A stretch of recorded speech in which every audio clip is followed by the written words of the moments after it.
The first thing I saw wasn't the sun, but a photo of my family in paradise without me.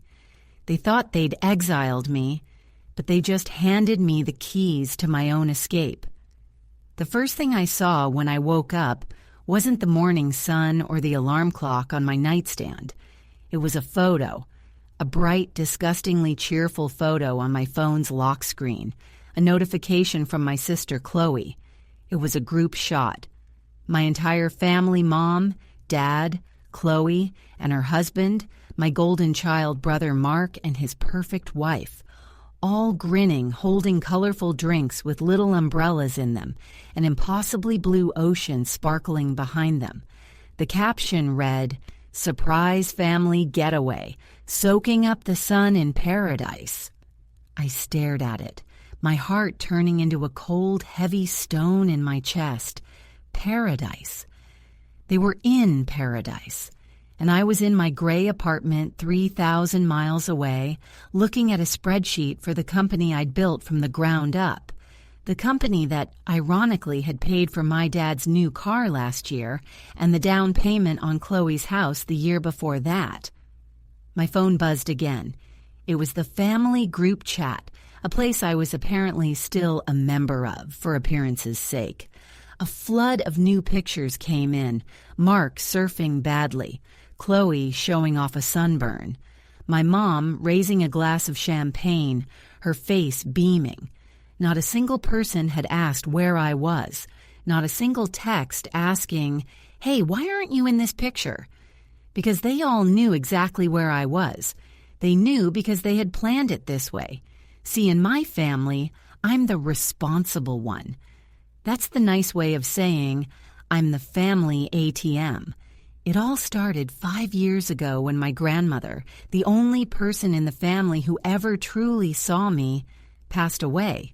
She left me her entire estate, not to my parents, not split between the siblings, just to me. It was a significant amount, enough to change my life. Her last words to me in a letter were, "You have a good heart, but a weak spine. Use this to build a life they can't touch, but please look after them." I tried to honor that. Look after them became my mantra. When Mark's genius startup idea failed for the third time, I bailed him out. When my parents wanted to remodel their kitchen into something out of a magazine, I wrote the check. Chloe's wedding? I paid for half of it, the half with the open bar and the live band. I never said no. I thought that's what family did. I thought my generosity, my willingness to be the safety net, earned me a place at the table. I was so wrong. All it earned me was an expectation. I wasn't a daughter or a sister anymore. I was a resource. I scrolled back through my texts. 2 weeks ago, I had a conversation with my mom. She'd asked, "Things are busy at work, sweetie?" I told her yes. We were in the middle of a major product launch and I was working around the clock. "Oh, that's a shame," she'd said, her voice dripping with faux sympathy. "You really should take a break sometime." She was laying the groundwork. They used my own work ethic, the very thing that funded their lifestyles, as the excuse to cut me out. They could tell everyone, "Oh, we invited her, but she's just such a workaholic. We couldn't possibly tear her away." It was the perfect, blameless crime. The anger came then, hot and sharp. It wasn't about the vacation. It wasn't the beach or the sun. It was the sheer, calculated deception. The smiles in that photo felt like daggers.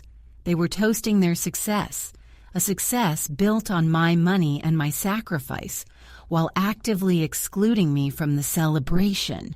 I felt a tear slide down my cheek, hot with fury and humiliation. I wiped it away. No, I wasn't going to cry. Crying is what they expected. Weakness is what they expected. I got out of bed, my mind racing. I thought about Grandma's words, "Build a life they can't touch." For 5 years, I had done the opposite. I had let them touch everything. I had let their needs and wants dictate my financial decisions. my time, my emotional energy. That was about to change. I walked over to my desk and opened my laptop, my fingers flying across the keyboard. I wasn't looking at my work spreadsheets anymore. I was on my personal banking portal, looking at the account where Grandma's inheritance sat. A large portion of it was still there, a number with a lot of zeros. A number I had mentally who had stayed late with me every single night for the past month to get our launch ready. These were my real supporters, my real family. My hand hovered over the Book Now button. It was an insane amount of money to spend on a trip. It was the equivalent of a new luxury car or another down payment on one of their houses. A voice in my head, the one that we earmarked for future family emergencies. An idea, wild and extravagant, sparked in my mind. It was reckless. It was impulsive. It was perfect. They wanted a vacation? I would have a vacation, but not like theirs. Not some crowded, all-inclusive resort where you have to fight for a lounge chair by the pool. I started searching. Private island rentals. Luxury exclusive getaways. The prices were astronomical, the kind of numbers that made my stomach flip. One listing caught my eye, a small private cay in the Caribbean, a single sprawling villa, a private chef, a dedicated boat captain, white sand beaches that belonged only to you and your guests for the week. The cost for 7 days was just over $40,000. I didn't even hesitate. I thought about my best friend, Sarah, who sat with me for hours after my grandmother's funeral. I thought about my old mentor, David, who gave me the confidence to start my business. I thought about my assistant, Maria, who had stayed late with me every single night for the past month to get our launch ready. These were my real supporters, my real family. My hand hovered over the Book Now button. It was an insane amount of money to spend on a trip. It was the equivalent of a new luxury car or another down payment on one of their houses. A voice in my head, the one that sounded a lot like my mother, screamed at me about how irresponsible it was. But another voice, one that sounded like my grandma, whispered, "It's time." I clicked the button. The confirmation email hit my inbox a minute later. My heart was pounding, a thrilling mix of terror and exhilaration. I took a screenshot of the booking confirmation. Villa Azul, Royal Cay, guests, 4, check-in. I opened up my phone, went to the family group chat, and stared at their latest photo, my dad, asleep and sunburned in a beach chair. Without a single word of text, I pasted the screenshot of my booking confirmation and hit send. The delivery receipt turned blue instantly. I could almost feel their phones buzzing in their beach bags, thousands of miles away. I watched the 3 little dots appear and disappear under my brother Mark's name. Significance. It was a command, a statement of ownership. They owned my money, my future, and my decisions. I typed back a reply, my fingers steady and cold. Dare what, Mom? Spend my own money? The deposit is non-refundable. You should know, I learned how to handle finances by watching you handle mine. I hit send before I could second-guess myself. The chat exploded. It was like I'd thrown a grenade into their tropical paradise. My brother Mark was first. $40,000? Are you out of your mind? I told you I needed a bridge loan for my new app. That money could have secured my future. Our future. The silence stretched for a full minute, thick with a tension I could feel across the ocean. Then my phone lit up with a new message in the group chat from my mother. It was just 3 words. 3 words that told me everything. You wouldn't dare. A smirk touched my lips for the first time that day. You wouldn't dare. It was so predictable. It wasn't a question of my well-being or a query about my sudden extravagance. It was a command, a statement of ownership. They owned my money, my future, and my decisions. I typed back a reply, my fingers steady and cold. "Dare what, Mom? Spend my own money? The deposit is non-refundable. You should know I learned how to handle finances by watching you handle mine." I hit send before I could second-guess myself. The chat exploded. It was like I'd thrown a grenade into their tropical paradise. My brother Mark was first. $40,000? Are you out of your mind? I told you I needed a bridge loan for my new app. That money could have secured my future. Our future. Our future. The audacity was breathtaking. Then Chloe chimed in, her text dripping with passive-aggressive venom. Wow, just wow. I guess the kids' braces aren't as important as your little joyride. Must be nice to not have to worry about anyone but yourself. My father, usually the silent enabler, finally made an appearance. "This isn't you. This is reckless and impulsive. Your grandmother would be very disappointed in this display of wastefulness." That one stung. He knew exactly which nerve to press. But the image of Grandma's kind, wrinkled face flashed in my mind, and I could almost hear her chuckling. Disappointed? She'd be pouring me a glass of champagne. The final blow came from my mother. "We are your family.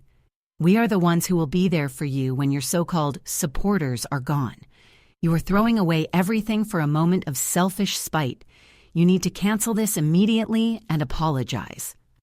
I stared at the messages, at the raw, unfiltered greed and entitlement laid bare. The illusion I'd clung to for 5 years that I was helping, that I was loved, that we were a family shattered into a million tiny pieces. They weren't disappointed in me. They were panicked. They were terrified their cash cow was finally walking out of the barn. I typed one last message into the chat. "My real supporters have been there for me through things you..." My next call was to David, my old mentor. He was calmer, of course. He listened patiently as I explained the situation, the vacation, my family's reaction. "My dear," he said, his voice warm and steady, "I am so incredibly proud of you. Not for spending the money, but for finally claiming your life. It takes immense courage to draw a boundary like that. I would be honored to join you and raise a glass to your new beginning." The last call was the hardest. Maria, my assistant. She'd been my rock for the past 2 years, anticipating my needs, managing my chaotic schedule, and absorbing my stress without complaint. When I asked her, there was dead silence. "Maria, you there?" I heard a sniffle. "Ma'am, you can't be serious. I'm your assistant." I softened my voice. "You're my friend, Maria. You've worked harder than anyone I know, and you've never once asked for anything. You've earned this more than anyone. I'm not taking no for an answer." She started to cry, soft sounds of disbelief and overwhelming gratitude. The next 24 hours were a blur of triumphant chaos. I booked 4 first-class tickets for a flight leaving the next evening. I packed a suitcase full of clothes I'd bought, but never had the occasion to wear. Bright, flowing dresses, colorful swimsuits, things that felt like freedom. The entire time, my phone was blowing up with calls from blocked numbers and texts from my individual family members. I ignored them all, deleting them without reading. Their power over me was gone. We all met at the private terminal at the airport, a place I'd only ever seen in movies. Sarah was vibrating with excitement. David looked distinguished and relaxed, and Maria looked like she was dreaming, her eyes wide with wonder. For the first time, I felt like I was exactly where I was supposed to be, with the people who valued me for me, not for my bank account. We checked our bags and were escorted through a private security line toward our gate, where a small, sleek jet was waiting on the tarmac. This was it. This was the start of the life Grandma wanted for me. As we walked towards the plane, my phone buzzed in my pocket. I pulled it out, expecting another desperate, angry text. But this one was different. It was an email notification from my bank's fraud department. Subject, urgent alert on your account. My blood ran cold. I opened the email. It read, "Dear client, we have flagged a suspicious transaction attempt on your primary checking account. A wire transfer for $50,000 to Mark, my last name. Please confirm if you authorize this transaction." My breath hitched in my throat. $50,000. I stared at the number, the name, the sheer, unmitigated audacity of it. Mark wasn't just begging for a loan anymore. He was actively trying to steal from me. He must have gotten my account information from some old paperwork at my parents' house, thinking he could just take what he believed was rightfully his. The anger that had been simmering for days boiled over into white-hot rage. It wasn't just an entitled plea for money, it was a crime. He'd crossed a line from which there was no coming back. "Everything okay?" Sarah asked, touching my arm gently, her face etched with concern. She could see the color had drained from mine. I took a shaky breath, forcing the fury down into a cold, hard knot in my stomach. "Everything is perfect," I said, my voice dangerously calm. I held up my phone. "Just a little piece of business to take care of before we go wheels up." I tapped the reply button on the email. "To whom it may concern," I typed, my thumbs moving with surgical precision. "I absolutely did not authorize this transaction. This is a fraudulent attempt to access my funds. Please freeze the transfer immediately, lock the account from any further external attempts, and send me all documentation related to this transaction. I will be filing a police report." I hit send, a feeling of grim finality washing over me. I had just declared war. I put my phone on airplane mode and slid it into my bag. I wouldn't let him ruin this. This trip wasn't just a vacation anymore, it was a statement. It was a reclaiming of my life, my money, and my sanity. As we boarded the private jet, the opulence of it all, the plush leather seats, the smiling flight attendant offering us champagne, felt less like an indulgence and more like battle armor. I was arming myself with happiness, surrounding myself with people who genuinely cared, creating a fortress of joy that my toxic family couldn't penetrate. The flight was surreal. We drank champagne, ate gourmet food, and laughed. I watched as Maria slowly relaxed, her initial nervousness melting away into pure, unadulterated awe. David and Sarah hit it off immediately, swapping stories and jokes like old friends. For the first time in years, I wasn't the responsible one, the caregiver, the ATM. I was just one of the group, a friend among friends. The weight I'd been carrying on my shoulders for 5 years began to lift, little by little, with every mile we flew south. When we landed on the tiny airstrip of the Private K, it was like stepping into a postcard. A man named Julian, our personal concierge and boat captain, greeted us with a warm smile and ice-cold towels. He led us to an electric golf cart, and we zipped down a sandy path lined with palm trees. And then we saw it. The villa. It wasn't just a house. It was a masterpiece of glass and light wood, perched on a gentle slope overlooking a crescent of bone-white sand. An infinity pool seemed to spill directly into the turquoise ocean. It was more beautiful than any of the pictures online. It was paradise. The next few days were a blissful dream.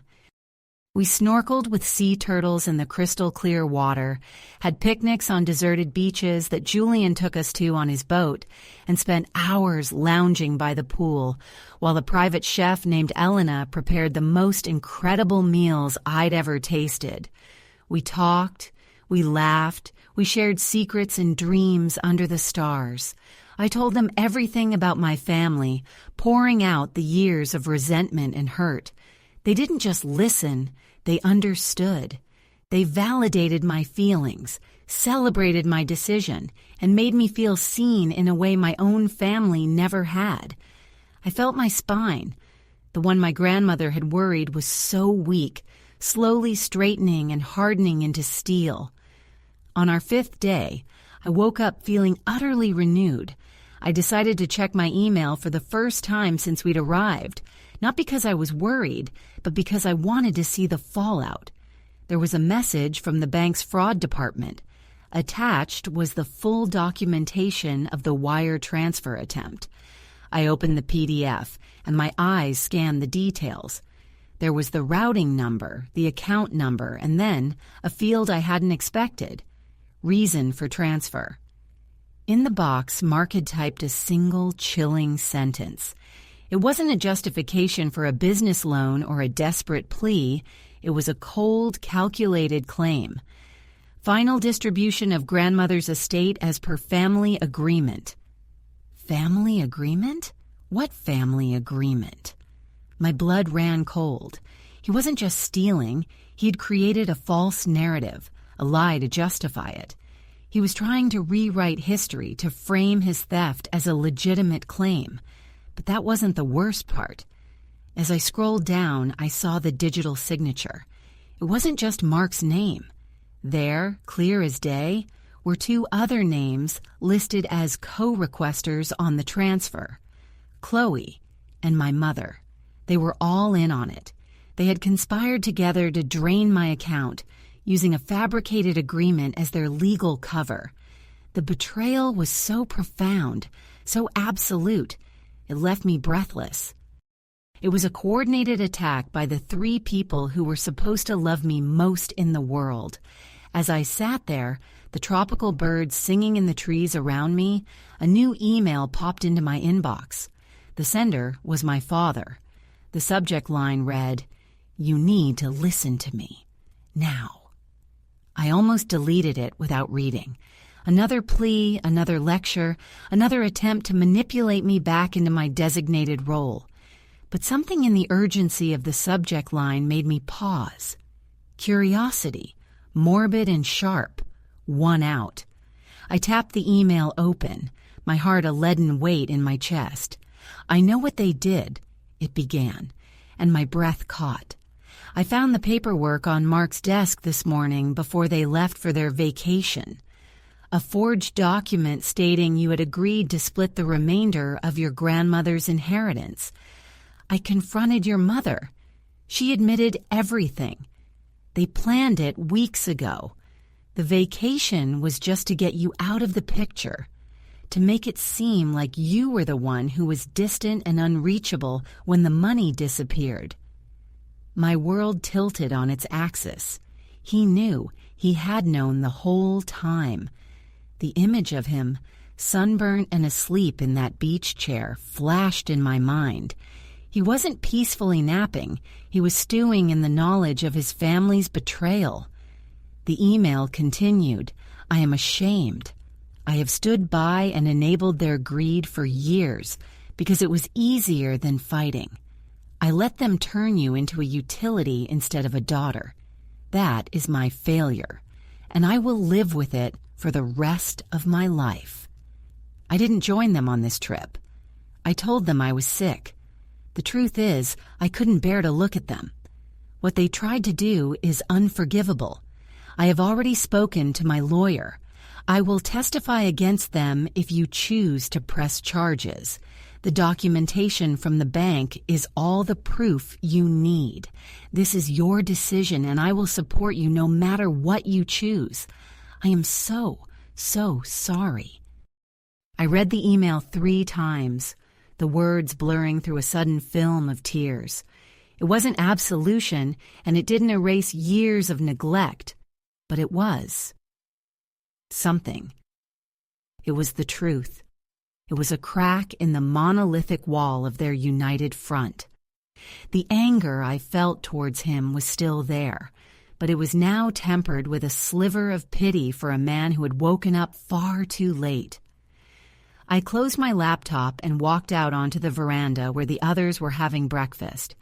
Sarah, David, and Maria looked up at me, their smiles fading as they saw the look on my face. I sat down and, in a quiet, steady voice, told them everything. The fraudulent transfer, the forged document, the conspiracy, my father's confession. When I finished, there was a stunned silence, broken only by the gentle lapping of the waves on the shore. "That's not just a family dispute," David said, his voice grim. "That's felony bank fraud and forgery. They could go to prison." "Good," Sarah said, her eyes flashing with a protective fire. "They deserve it." Maria, ever gentle, just reached across the table and squeezed my hand. "We are here for you," she whispered, "whatever you decide to do." And in that moment, I knew. My grandmother's words echoed in my head, "Build a life they can't touch." For years, I thought she meant a life of financial independence. But I was wrong.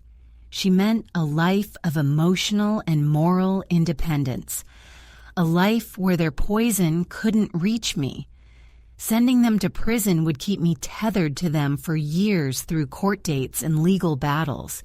It would be a victory, but a hollow one. One that would force me to keep looking back. I wanted to look forward. When I got back home, tanned and clear-headed, there was a large manila envelope on my doorstep. It was from my father's lawyer. Inside were sworn affidavits, copies of the forged documents he'd found, and a handwritten letter from him, formally disowning my mother, Mark, and Chloe. He had chosen his side. My lawyer was efficient. We didn't press criminal charges. Instead, we pursued a civil route. We drafted a legally binding post-inheritance agreement. It was brutal. They would have to sign away any and all future claims to my assets, my estate, and any part of my company. They would acknowledge, in writing, their attempt to commit fraud. The agreement also contained a strict non-contact and non-disparagement clause. If they ever contacted me or spoke ill of me publicly, they would face immediate and severe financial penalties. It was, in essence, a contract for my silence and their freedom, a very expensive one. They signed it without a fight. Their tropical vacation had been cut short by frantic calls from the bank and the looming threat of federal prison. Their greed had cost them the one thing they valued most, their access to my money. Forever. The months that followed were quiet. I poured my energy into my work, but it was different now. I took weekends off. I promoted Maria to operations manager with a hefty raise in stock options. I started an investment fund with David to help young entrepreneurs. I took Sarah to Paris for her birthday. I was still looking after them, just not the ones my grandmother had meant. I was looking after my real family. One evening, I was leaving my office late when I saw my father waiting across the street. He looked older, smaller. He didn't approach me. He just nodded, a deep, sad acknowledgement, and walked away. It was all the closure I needed. My life isn't perfect, but it's mine. The $40,000 I spent on that island wasn't an expense. It was an investment. It bought me clarity, courage, and freedom. It allowed me to finally build that life they can't touch, not because of the money I have, but because of the person I chose to become when I finally stopped paying their bills. They may have had their brief vacation in paradise, but I was the one who truly got away.